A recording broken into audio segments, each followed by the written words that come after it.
Dans le village où habite Nasreddin Hoxha, à Khéir, est arrivé un jour un savant. Il venait de la grande ville d'Istanbul.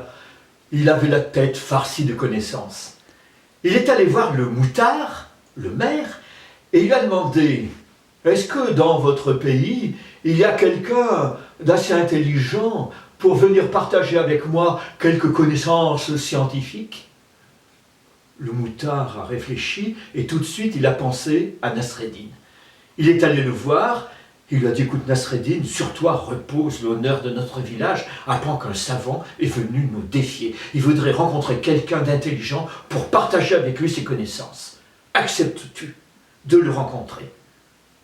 Nasreddin Hoxha a tout à fait accepté. Et la rencontre a eu lieu sur la place du village. Là, tous les villageois étaient rassemblés. Il y avait le maire, le moutard, à côté le savant et à côté Nasreddin Hoxha. Mais le savant a demandé à ce que leur échange ne se fasse pas avec des mots, des phrases, mais simplement avec des gestes, des signes. Nasreddin a accepté. Et c'est le savant qui a commencé. Il avait à la main un bâton, il s'est penché et il a tracé sur le sol un grand cercle.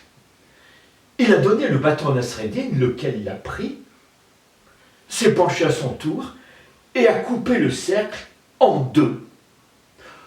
Le savant a déjà été impressionné de la grande connaissance dont faisait preuve Nasreddin.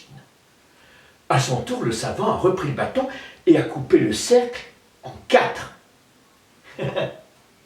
Nasreddin s'est penché, a rapproché les 3/4 du cercle de lui et a poussé le dernier quart du cercle vers le savant. Oh, le savant était impressionné. Et le savant, pour terminer son entretien, a fait ce geste. Pshhh, auquel cas Nasreddin a répondu Pshhh. Et c'est ainsi que s'est terminé cet échange de connaissances scientifiques. Le maire a invité le savant à une collation avec les personnalités du pays et tout en marchant, il a bien été obligé de reconnaître qu'il n'avait rien compris. Alors le savant a condescendu à lui expliquer. Lorsque sur la Terre j'ai tracé, la Terre, notre monde, la Terre, qui est ronde, votre Nasreddin, homme remarquable, m'a fait comprendre que la Terre était coupée par l'équateur. Comme il avait raison. J'ajoutais, moi, qu'il y avait aussi la longitude.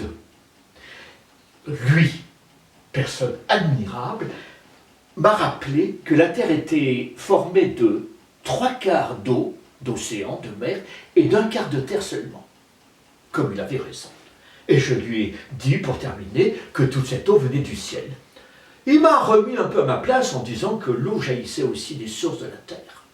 Oh, bravo, vous avez vraiment une personne d'un grand mérite. Pendant ce temps, les villageois ont entouré Nasreddin. Oh, on n'a rien compris. Est-ce que tu peux nous expliquer?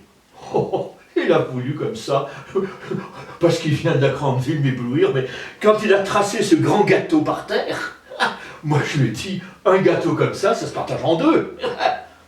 Et quand lui, il a ajouté, et si je le partage en 4? Moi je lui ai dit, c'est pas compliqué, tu partages en 4, moi je prends 3/4 pour moi, et je t'en donne 1/4. Et quand il a dit, et si je mets du sucre? Moi je lui ai dit, tu sais, je fais chauffer par en dessous, ça caramélise, c'est bien meilleur. Le langage des signes n'est peut-être pas un langage aussi clair qu'on pourrait le croire.